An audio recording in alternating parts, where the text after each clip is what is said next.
মুরগির ঘর সঠিকভাবে না বানালে যতগুলো বাচ্চায় মুরগি আপনি খামারে তুলেন না কেন কিন্তু আপনার লাভ হবে না। মুরগির ঘর বানানোর সময় ফার্স্ট ভুল কখনো করা যাবে না। আমি বলবো মুরগির ঘর বানানোর সময় ফার্স্ট ভুল যদি আপনি করেন আপনার খামার লাভবান হবে না।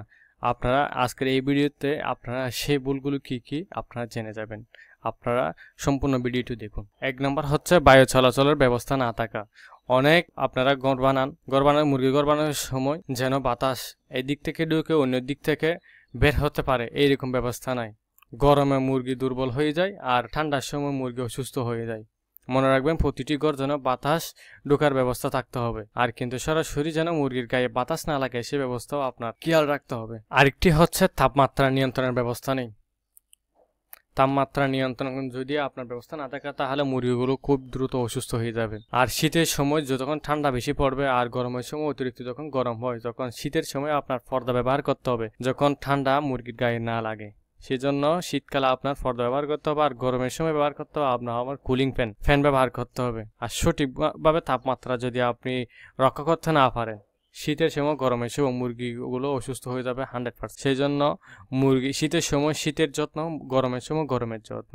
এই রিলেটেড আমার ইউটিউব চ্যানেলে আরও ভিডিও আছে, আপনারা সেগুলো দেখতে পারেন। তৃতীয় হচ্ছে পানি এবং খাবারের জায়গা ভুলভাবে বসানো। সঠিকভাবে না বসালে কিন্তু আপনার খামারের জন্য এটা ক্ষতি। খাবার বা পানির পাত্র অবস্থা ভুল। সেটা হচ্ছে আপনি যখন খাবার দিচ্ছেন পানির পাত্র রাখছেন সেটি হতে হবে মুরগির বুকের সমান। মুরগির বুক যতটুক উঁচু ততটুক উচ্চতায় আপনার পানির পাত্র, খাবার পাত্র এগুলো রাখতে হবে। আর যখন ছোট হবে ছোট অবস্থায় নিচে রাখবেন। যখন মুরগি বড় হয়ে যাবে তখন 15-20 দিনের পরে তখন আপনি তখন থেকেই মুরগিগুলো উঁচুতে যাতে পানি খেতে পারে এই ব্যবস্থা রাখতে হবে, না হলে পানিগুলো নষ্ট করবে, খাদ্য নষ্ট করবে। সেই কারণে সঠিক জায়গায় খাদ্যর পাত্র, পানির পাত্র রাখা অত্যন্ত গুরুত্বপূর্ণ। তাই সবসময় বুকের সমান উচ্চতায় পানির ড্রিঙ্কার এবং ফিডার আপনার বসাতে হবে, এটা খেয়াল রাখতে হবে, এটা ভুল করা যাবে না। আর চতুর্থ হচ্ছে পরিষ্কার পরিচ্ছন্নতার অভাব। ঘর নিয়মিত পরিষ্কার না রাখা। মুরগির ঘর আপনার নিয়মিত পরিষ্কার করতে হবে।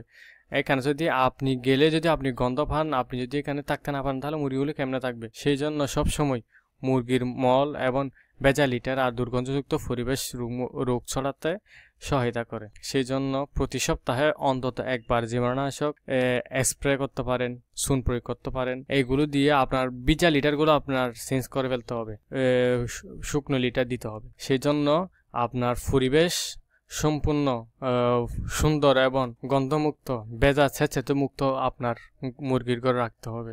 তাহলে মুরগিগুলোতে বিভিন্ন ধরনের রোগ সৃষ্টি হওয়া থেকে দূরে থাকবে, রোগ জীবাণু সহজে ছড়াবে না, মুরগিগুলো সুস্থ থাকবে। মুরগির ঘর আপনাদের সবসময় পরিষ্কার পরিচ্ছন্ন রাখবে। আর 5 নাম্বার হচ্ছে ঘরের সাইজ এবং ডিজাইনে ভুল করা। ঘরের সাইজ ডিজাইন ঠিক না রাখলে এক জায়গায় অনেক বেশি মুরগি হতে পারে, আবার এক জায়গায় অনেক মুরগি কমও হয়ে যেতে পারে। সেই জন্য এক জায়গায় যদি বেশি মুরগি রেখে দেন তাহলে মুরগিগুলো গরমে স্ট্রোক করতে পারে। সেই জন্য প্রতি বর্গ কিলোমিটারে, প্রতি বর্গ ফুটে কতটা মুরগি রাখবেন সেটা আপনার নির্দিষ্ট করে রাখতে হবে। প্রতি বর্গ ফুটে নির্দিষ্ট সংখ্যক আপনি মুরগি রাখতে হবে, বেশিও না। এবং ঘরের উচ্চতা অন্তত 8 থেকে 10 ফিট উঁচু হতে হবে, যাতে বাতাস চলাচল করতে পারে সহজেই। বাতাস চলাচল খামারের জন্য অনেক ইম্পর্টেন্ট। বাতাস যদি চলাচল করতে না পারে মুরগি বিভিন্ন ধরনের রোগ সৃষ্টি হতে পারে মুরগি থেকে। সেই কারণে আপনার ভেন্টিলেশন সিস্টেম অত্যন্ত গুরুত্বপূর্ণ, সেটা বাতাস চলাচল করতে হবে, তাহলে অ্যামোনিয়া গ্যাস এক পাশ দিয়ে অন্য পাশ দিয়ে বের হয়ে যেতে পারবে। সেই কারণে এই খামারের বাতাস চলাচল গুরুত্বপূর্ণ। তাহলে আপনারা এই যে ভুল ফার্স্টই করবেন না সেগুলো হচ্ছে 1 নাম্বার, আবার বলি 1 নাম্বার বাতাস চলাচল সঠিকভাবে না করতে পারা। বাতাস চলাচল সঠিকভাবে করতে পারতে হবে, আপনারা কখনো এই ভুলগুলো করবেন না। বাতাস চলাচল না থাকা। দ্বিতীয়ত হচ্ছে তাপমাত্রা নিয়ন্ত্রণ না করা। খামারের শীতকালের তাপমাত্রা, গরমকালের তাপমাত্রা আপনারা নিয়ন্ত্রণ করতে জানতে হবে। এটা আরেকটি হচ্ছে খাবার পাত্র, পানির পাত্র সঠিকভাবে বসাতে না পারা। সঠিক জায়গায় সঠিকভাবে আপনার বসাতে হবে। পরিষ্কার না রাখা খামার। আর পঞ্চম হচ্ছে গড়ের ডিজাইনে ভুল করতে পারবেন না। কতটা গড়ে কতটা মুরগি এগুলা আপনার আগে হিসাব করে ফেলতে হবে, তারপরেই এখানে মুরগি আনতে হবে। এই টিপস গুলো মানলে আপনার খামার হবে আরো সফল এবং মুরগি থাকবে সুস্থ। ভিডিওটি ভালো লাগলে লাইক, কমেন্ট, শেয়ার করতে ভুলবেন না। আপনারা সবাই ভালো থাকবেন, সুস্থ থাকবেন। আসসালামু আলাইকুম।